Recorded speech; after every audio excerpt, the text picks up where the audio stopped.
Hello, ladies. So today we are starting week 2 of our Bible study. So I've got a little something here. Woo! Okay, so it's confetti out of a little card, or a birthday card that David got me. And when you open the card, it starts singing, and then it shoots out all this glitter or confetti everywhere. So I just thought I would share it with you guys because we should be celebrating that we made it to week 2. And I don't know about you guys, but I have already learned a lot. So I hope that you guys all are too, and that you're enjoying it. I know everybody that I've been able to discuss with so far seems to be. So today we're going to jump into day 1 of week 2. The title of it is Abram and the Covenant. I'm going to do the Bible study while I'm recording this time. So excuse me if I get caught up on names. I did look up how to say Japheth before. And that's how topronounce.com says to pronounce Noah's third son's name, because I never can remember how to say it. But I made a note, so maybe I won't forget it now. So anyway, she starts with saying, "You made it through the first week. Congratulations. Now fasten your seatbelt. God has a thrill ride for us this week." I am excited. I don't like thrill rides, but I'm excited about this. So God scattered the nations after the Tower of Babel. So now we have people all over the place. In a town called Ur lives a man named Terah, of whom was Terah a descendant. It says to look in Genesis 11:10. So if you look at Genesis 11:10, it talks about how these are the generations of Shem, and we learned that Shem was one of Noah's sons. So if you go all the way down through all these names and go all the way down to verse 26, it tells us Terah lived 70 years and begot Abram. So Terah's descendants, I would say, are Noah, and then after him, Abram. We don't know much about Noah's son Shem, but we learn a little bit in one story in Genesis 9:18 through 27. Evidently, Noah got drunk and ended up naked in his tent. Angie says, "I'm reporting the facts here, people." One of his sons, Ham, saw him naked and then told his brothers what was going on. So first we're going to read Genesis 9:18 through 27. The sons of Noah that went forth of the ark were Shem, Ham, and Japheth. And Ham is the father of Canaan. These are the 3 sons of Noah, and of them was the whole earth overspread. Verse 20 says, "And Noah began to be an husbandman, and he planted a vineyard. And he drank of the wine and was drunken, and he was uncovered in his tent. And Ham, the father of Canaan, saw the nakedness of his father, and told his 2 brethren without. And Shem and Japheth took a garment and laid it upon both their shoulders and went backward and covered the nakedness of their father. And their faces were backward, and they saw not their father's nakedness." So the question says, what did they do in Genesis 9:23? And Shem and Japheth covered their father.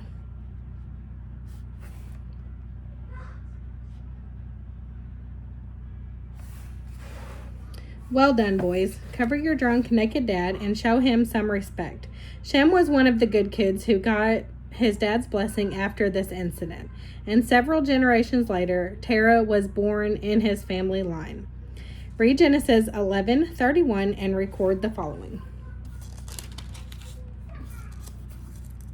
11:31 says, "And Terah took Abram, his son, and Lot the son of Haran, his son's son, and Sarai his daughter-in-law, his son Abram's wife, and they went forth with them from Ur of the Chaldees to go into the land of Canaan, and they came unto Haran and dwelt there. So it says, where did they start? So they started at Ur. They left Ur. And where did they plan to go up? They were going to go to the land of Canaan, and they came to Haran and dwelt there. So they actually ended up in Haran. This says to look at the map on page 38 to get a sense of their journey. Terah dies in Haran, but his son Abram and Abram's wife Sarai are about to get a pivotal assignment from God. So let's look at the map on page 38. And this, if you're all looking, you can see it here, this little map, and it shows you where they journeyed.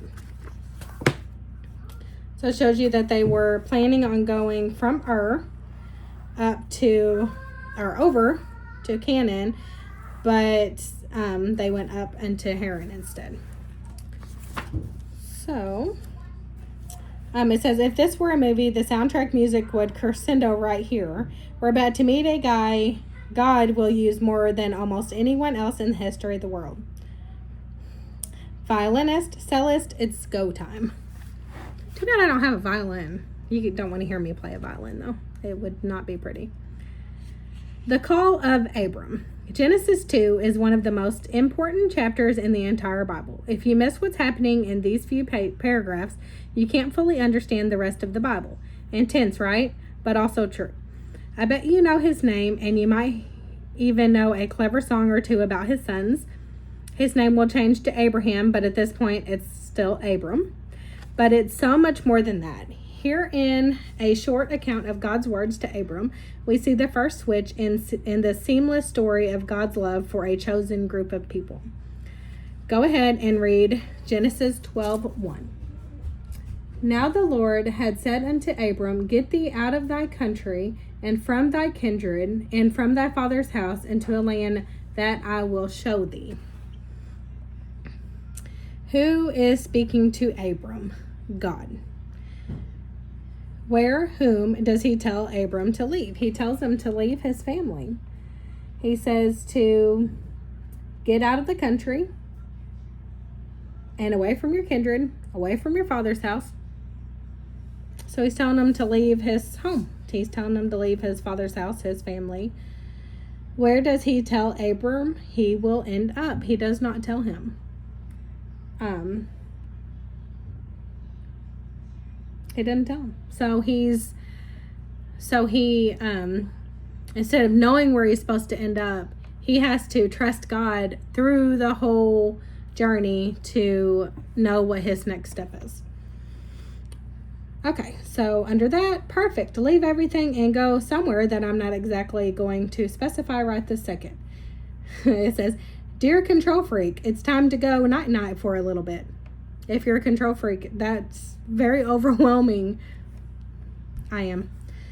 I've learned that recently, that I'm kind of a control freak. But it is what it is. So I would have a hard time with this.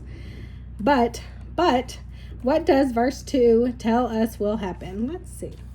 So verse 2 says, I will make of thee a great nation, and I will bless thee and make thy name great, and thou shalt be a blessing. So I will make you a great nation, and I will bless you and make your name great so that you will be a blessing. Okay. Well, that's a silver lining. What does Abram do in response in verse 4? So Abram departed. He trusts God and he leaves his kindred, his family, and his home in his father's house. So Abram departed as the Lord had spoken unto him, and Lot went with him, and Abram was 75 years old when he departed out of Haran. We're going to see this a lot in the coming weeks, and I want you to start paying attention to these short but awesome sentences. Over and over, you're going to see a theme of obedience by God's finest men and women. And a majority of the time, it's not because they have all the details. It's because they trust God. I don't know about you, but I could stand a few more she went moments in my own life. Yes. Yes, Angie, I agree with you. In verse 5, we see Abram is headed. Where Abram is headed. Where is it?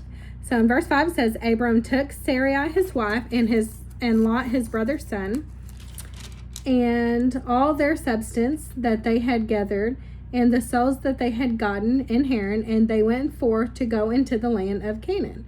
And into the land of Canaan they came. So they went to Canaan. Pops dies in Haran, but Abram gets to Canaan. Then God tells him a little something that will only shape the rest of Bible and history. What does God tell Abram he is going to do in verse 7? And the Lord appeared unto Abram and said, Unto thy seed will I give this land. And there builded he an altar unto the Lord who appeared unto him. So he told him that he's going to give him all this land. Unto his seed. And of course we know at this point Abram doesn't have any children, which we'll get into that, I'm sure. Okay, so Angie says, I mean, are you freaking out? No, I know. Hang on, we'll get there. In our efforts to become friends with the maps, I want you to do a little project. Read Genesis 12, 4 through 9 again and trace over the route of Abram on the map below. I just want you to feel some ownership about all of this, and I think that physically drawing it out will help. Start where Abram does, and then trace his path. So he is at Ur. If you got your finger on your map, I did this a minute ago, but let's go ahead and do this. So put your finger on Ur, and of course it says that they left Ur to go to Canaan. So you can see all the way across there to the left is where that is. And then if you start back at Ur and you go up and over to the left. So that'd be what, northwest? West. So Canaan is all the way west and Haran is like northwest. So they went way up, and you can see the different rivers and stuff around there too. It's pretty interesting to be able to look at it on a map. Okay, in case you're wondering, the area pictured in the map below is modern-day Egypt on the south, Iraq on the east, and Israel in the middle. When I was in 6th grade, we had to color a map of the United States with colored pencils, including all the major rivers and mountains. I despised geography. I also despised geography. Just a little tidbit. But I'd do anything for an excuse to color code things. In fact, I could live at Staples and be a very happy girl. I dare say Noah wouldn't have bothered getting hammered if he had simply had access to some highlighters and a pack of multi-size sticky notes. I digress. I too I do mapping at my job, and I color code. I have my colored pencils and my pencil sharpener and my post-it notes. I'm with her on that. Okay, anyway, back to Bible study. Abram and his family don't hang out long. What's going on in verse 10? So let's see. And there was a famine in the land, and Abram went down into Egypt to sojourn there, for the famine was grievous in the land. So he left to go because there was a famine, and he left to go to Egypt. Because of this, again, look at your map so you have a reference point. Abram briefly moves his family to Egypt, but he makes the mistake of lying to the ruler of Egypt, called a pharaoh, telling him that his wife Sarai is just his sister. Why, you ask? Because she was evidently a pretty hot lady, and he thought they would kill him to have a shot with her.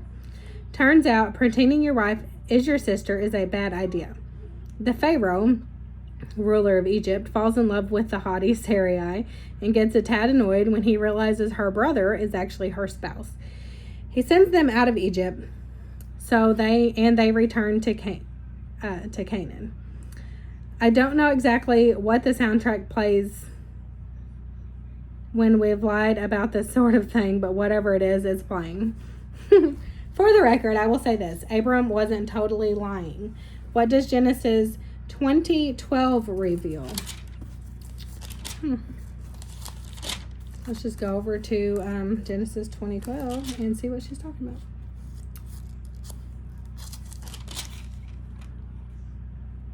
And yet, indeed, she is my sister. She is the daughter of my father, but not the daughter of my mother. And she became my wife. Well, it's not completely lying, I guess. Don't you feel better now? Phew. I mean, close call on the lying thing. This is much better. Once they get back to Canaan, the land can't sustain both Abram and his nephew Lot. They decide to split up, and Abram tells Lot to choose the land he wants. Abram will take whatever's left. Lot makes a bad decision and points to the valley region near the Dead Sea because he thinks it will be the most fertile. Unfortunately, it's not only geographically low, but also morally low. In a short amount of time, God will destroy Sodom because of its wickedness. Do you know the story of Lot? It's not the easiest one to summarize for a kid's Bible, I'll tell you that much. We just learned about this in Sunday school with the kids. Read quickly. Jump to Genesis 19:23-26.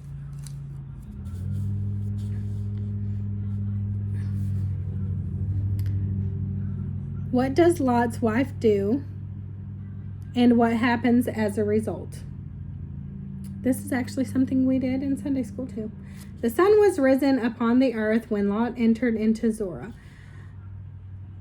Then the Lord rained upon Sodom and upon Gomorrah brimstone and fire from the Lord out of heaven. And he overthrew those cities, and all the plain, and all the inhabitants of the city, and that which grew upon the ground. But his wife looked back from behind him, and she became a pillar of salt. We actually had the kids make little salt. They painted Lot's, or colored Lot's wife and then covered her with salt. They liked it. So Lot's wife turns back and she becomes a pillar of salt. The next part isn't any better. His daughters get him drunk and sleep with him. I wanted to sugarcoat that, but facts are facts. The truth is, we will understand stories we read about later if we learn this stuff. So they get pregnant, and the older daughter names her son, let's see, in verse 37, names her son, Moab. And he becomes the father of the Moabites. The younger daughter names her son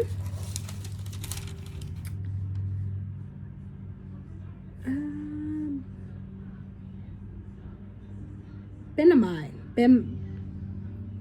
Benamai.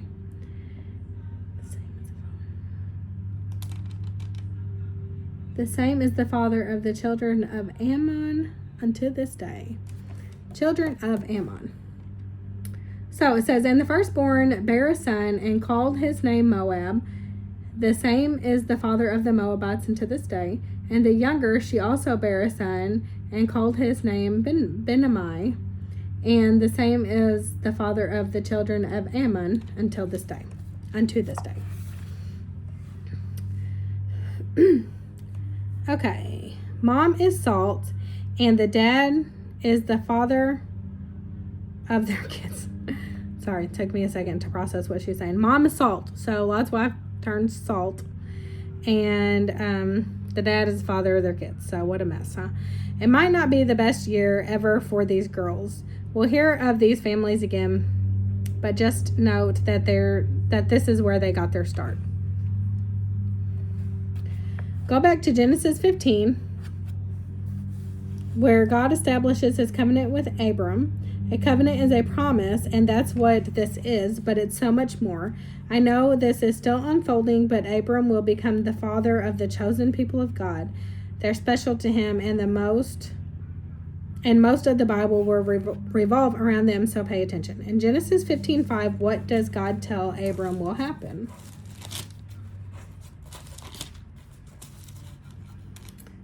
And he brought him forth abroad and said, Look now toward heaven and tell the stars if thou wilt be able to number them. And he said unto him, So shall thy seed be.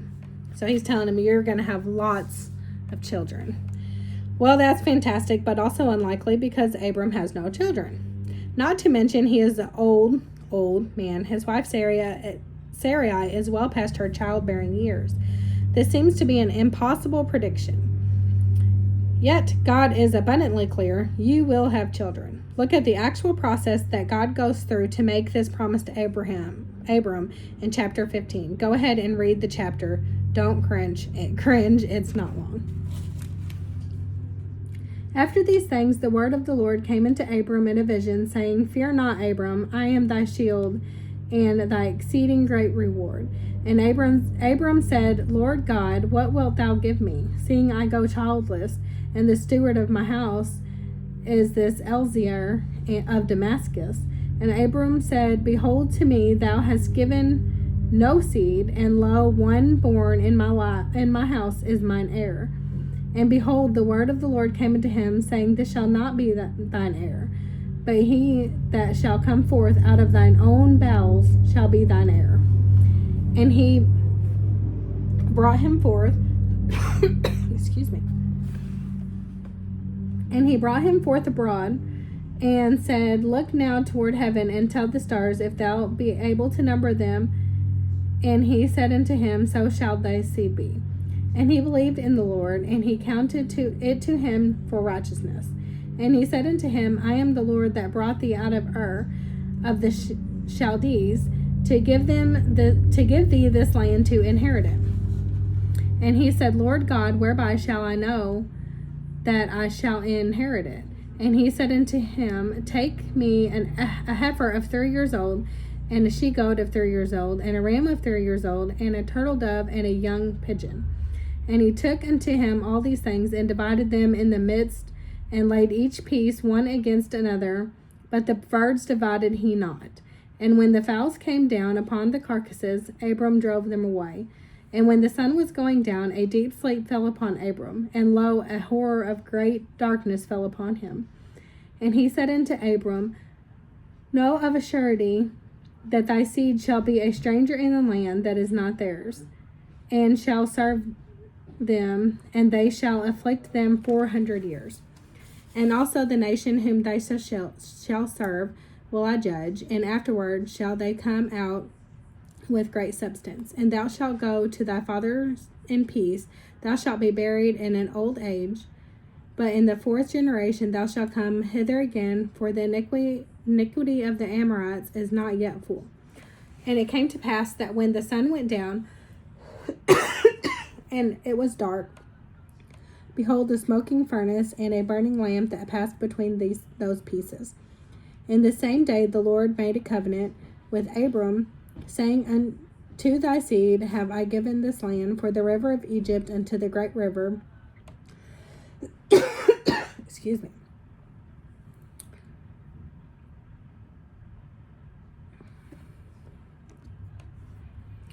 Sorry, had to pause for a minute. My allergies are driving me a little crazy today, but I realized I can't pronounce any of those words anyway.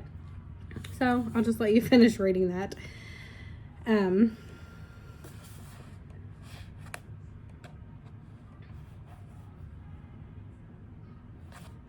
Okay, down at the bottom of page 40. When two people were in agreement about a covenant, they would take part in a ritual. The Hebrew word for covenant is barith, and to enter it, the two parties would divide a sacrifice. Translation, they would kill animals, cut them in half, and walk a figure 8 pattern together between the bodies while reciting the condition of the covenant. Okay. But this time, something was a little different, because after all, it's God we're talking about, not just two people. In Genesis 15:12, what do we learn about Abram's condition during this process? Says, when the sun was going down, a deep sleep fell upon Abram, and lo, an horror of great darkness fell upon him. Exactly. Abram was not even awake during the process. That means God made the covenant with Abram. God is obligated to uphold his end of the promise. It was not a mutual arrangement. God takes all the responsibility. Only he can keep his promise. Basically, God is saying, no matter what, my promise stands.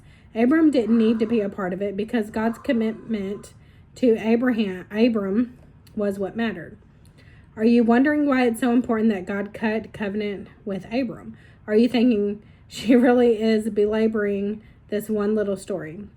If you are, that makes me happy because it means you are well on your way to realizing that in this moment, God made a promise he will keep for all time, and one that affects our lives today. This moment, this spectacular moment where God made a commitment to Abram, believe me when I say this, it explains stories you may very well watch on the news tonight.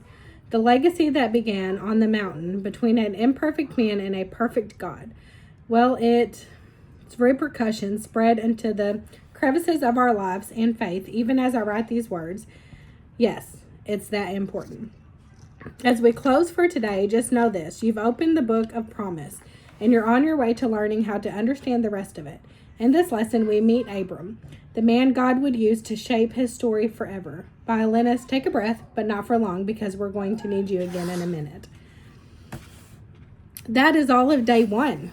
And I do want to remind you to look at these little pictures down at the bottom, because it kind of shows you how it all comes together. We're on called right now because Abram was called. I can't not call him Abraham. I don't know. It's kind of like calling David Dave. I can't call him Dave. I don't know. I'm weird. Anyway, sorry that's so long, but there was a lot of pages, but we made it through it. So, hey, day 1 of week 2 down. Love y'all. Bye.